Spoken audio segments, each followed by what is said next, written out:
तंत्र, ईमानदारी से कहूं तो ये शब्द सुनते ही दिमाग में कुछ अजीब सी तस्वीरें आती हैं। रहस्य, शायद कुछ डरावने अनुष्ठान, कुछ ऐसा जो आम दुनिया से बहुत दूर और शायद थोड़ा खतरनाक भी है। लेकिन आज हम इसी विषय की गहराई में उतरने वाले हैं। हमारे पास कुछ सेमिनार नोट्स हैं जो इस विषय को एक बिल्कुल अलग ही रोशनी में दिखाते हैं। ये नोट्स कहते हैं कि तंत्र कोई जादू टोना नहीं, बल्कि यह इंसान और समाज की क्षमता को पूरी तरह से बदलने का एक विज्ञान है।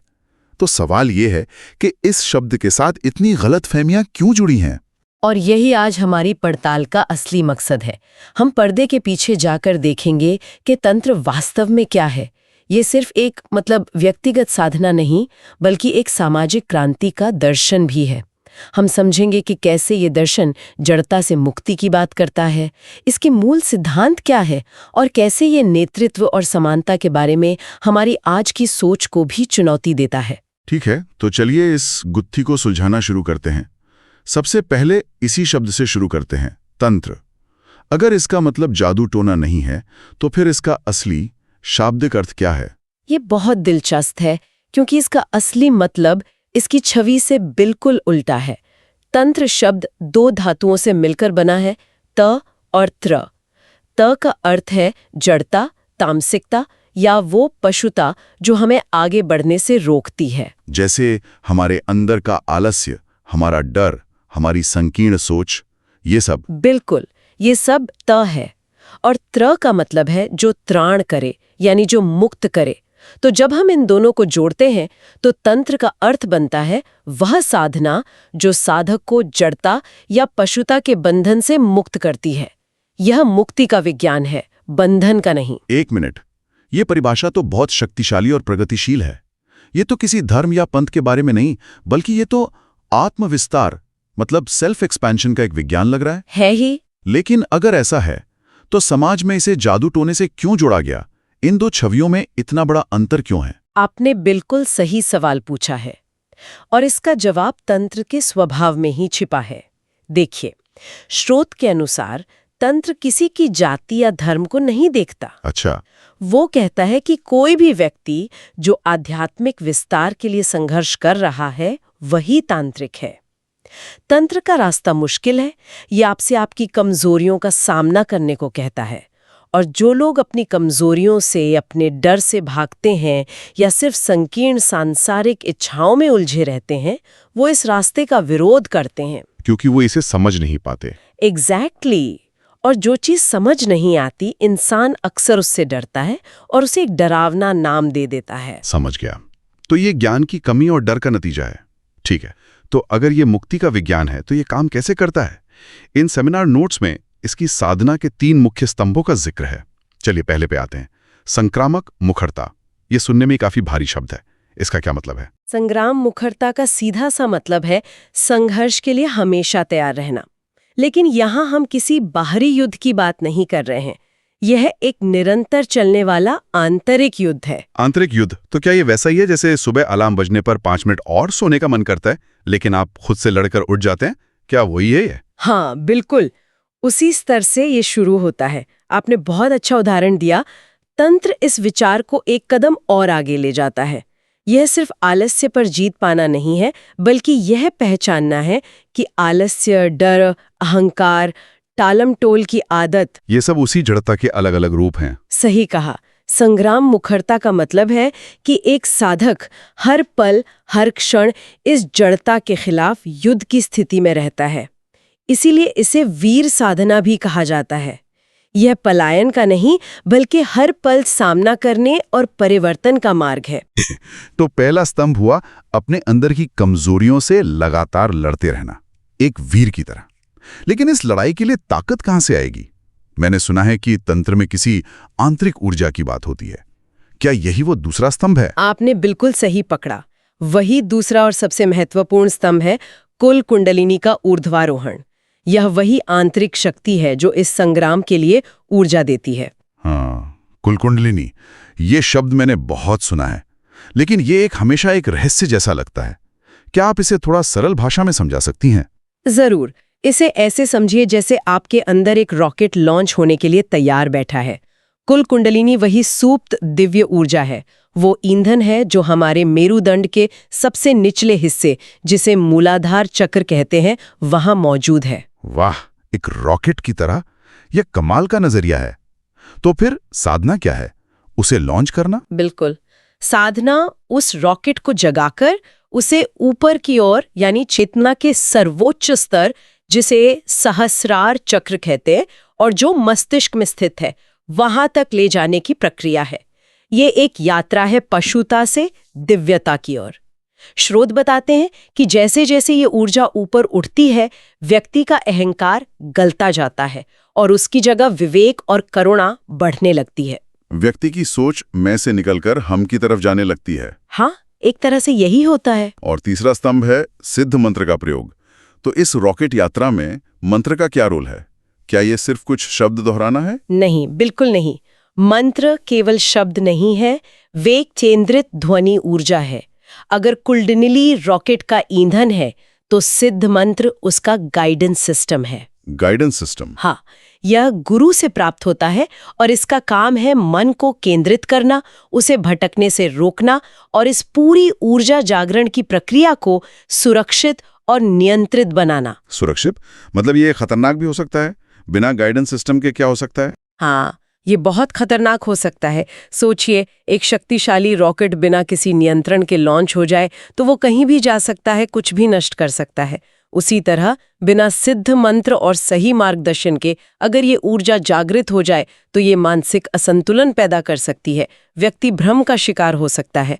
मंत्र उस ऊर्जा को सही दिशा में रखता है। वाह, तो ये तीनों स्तंभ एक दूसरे से जुड़े हैं।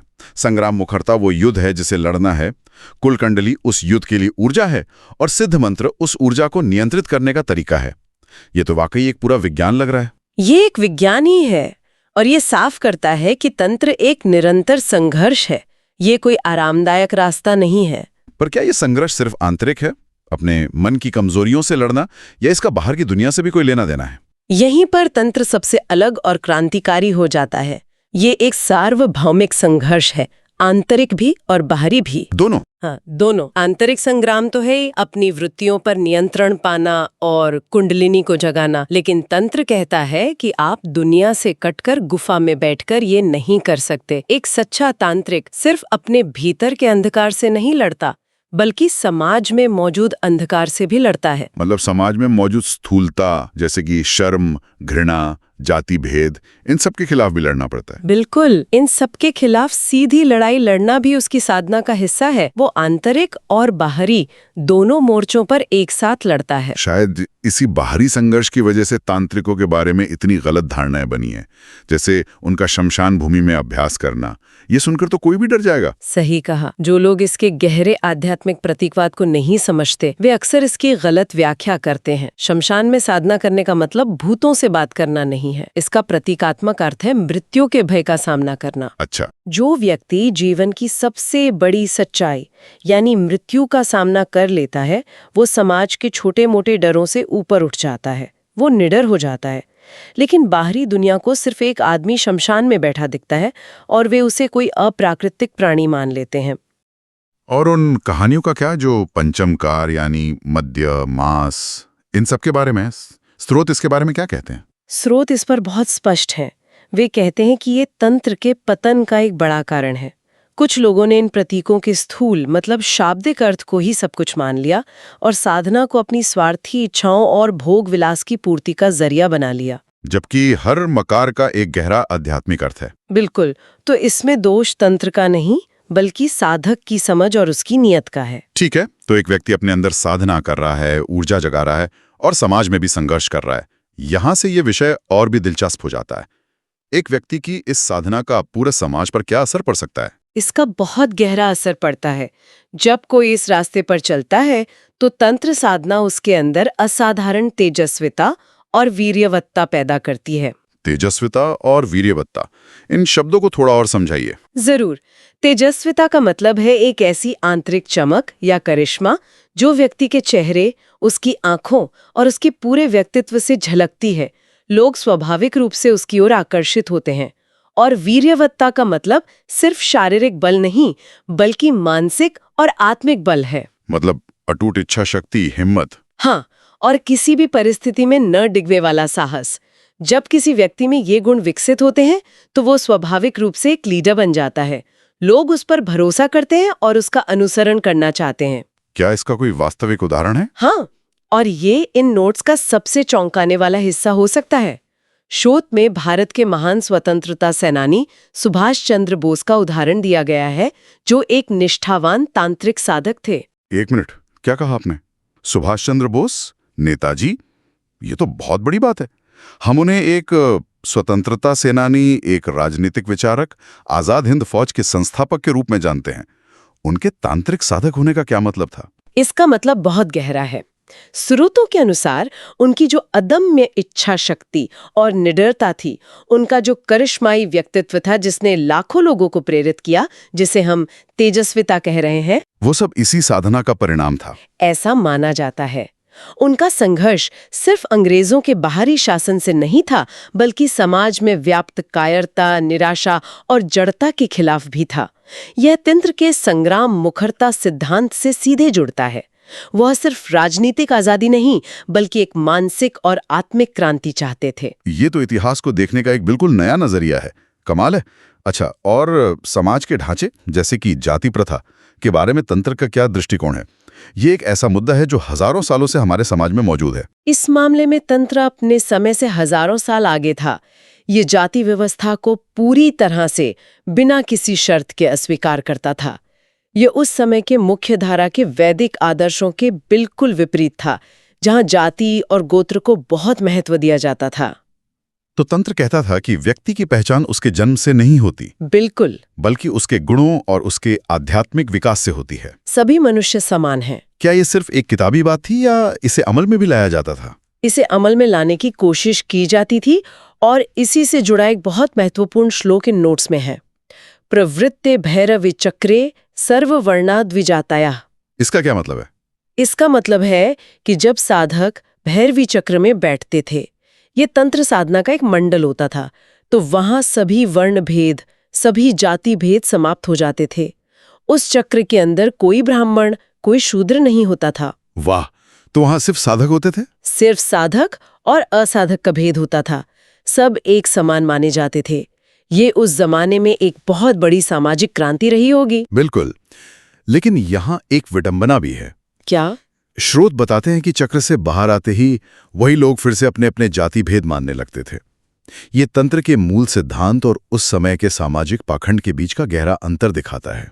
हाँ, ये दिखाता है कि सामाजिक जड़ता कितनी गहरी थी कि लोग साधना के दौरान तो समानता को अपनाते थे, लेकिन समाज में लौटते ही वापस पुरानी रूढ़ियों में फंस जाते थे। तो इसका मतलब एक तांत्रिक का काम कभी खत्म नहीं होता, ये लड़ाई हमेशा चलती रहती है? स्रोत के अनुसार बिल्कुल नहीं। तांत्रिकों का कर्तव्य है स्थूलता, असमानता और कायरता के विरुद्ध अनिश्चित काल तक संघर्ष करते रहना। उनके लिए आराम करने का कोई अवसर नहीं है। तो उनकी साधना तभी पूरी होती है जब आंतरिक मुक्ति के साथ साथ बाहरी समाज भी अन्याय से मुक्त हो जाए। एग्जैक्टली। और नोट्स में एक बहुत बड़ी बात कही गई है कि सच्ची सामाजिक और आर्थिक समानता केवल संख्या पर आधारित लोकतंत्र से नहीं आ सकती। ये एक बहुत बड़ा दावा है। तो फिर ये कैसे आएगी? ये केवल ऐसे ही ऊर्जावान, विकसित और वीर व्यक्तियों के नेतृत्व से आ सकती है जो तंत्र के सिद्धांतों पर चलते हैं। यानी ऐसे लीडर जो पहले अपने आंतरिक डर और स्वार्थ पर विजय पा चुके हों और फिर निस्वार्थ भाव से समाज की जड़ता से लड़ने के लिए बाहर निकलें। तो आज की इस गहरी पड़ताल से हमने तंत्र को एक बिल्कुल नई रोशनी में देखा। ये रहस्य और डर के साए से निकलकर एक ऐसे विज्ञान के रूप में सामने आया है जिसका लक्ष्य है जड़ता से मुक्ति, व्यक्तिगत विकास और सामाजिक समानता के लिए एक निरंतर संघर्ष। बिल्कुल। इसके 3 स्तंभ, संग्राम मुखरता यानी निरंतर आंतरिक युद्ध, कुल कुंडलिनी का जागरण यानी उस युद्ध के लिए आंतरिक ऊर्जा को जगाना, और सिद्ध मंत्र का प्रयोग यानी उस ऊर्जा को सही दिशा देना, ये सब मिलकर व्यक्ति को अंदर से बदलते हैं। और यही बदला हुआ व्यक्ति जो अपने आंतरिक पशु पर विजय पा चुका है, समाज में एक क्रांतिकारी परिवर्तन लाने की क्षमता रखता है। ये सच में एक शक्तिशाली विचार है। इसने मेरी सोच को तो पूरी तरह से बदल दिया है। अंत में हमारे श्रोताओं के लिए सोचने के लिए एक विचार छोड़ जाते हैं। आज की दुनिया में जहां हम व्यक्तिगत बेहतरी के लिए सेल्फ हेल्प की बात करते हैं और सामाजिक न्याय के लिए सड़कों पर उतरते हैं, हम अक्सर इन दोनों को अलग अलग देखते हैं। तंत्र का ये आंतरिक और बाहरी संग्राम का एकीकृत सिद्धांत हमें एक नया रास्ता दिखा सकता है। क्या सच्चा सामाजिक परिवर्तन गहरे व्यक्तिगत परिवर्तन के बिना अधूरा है?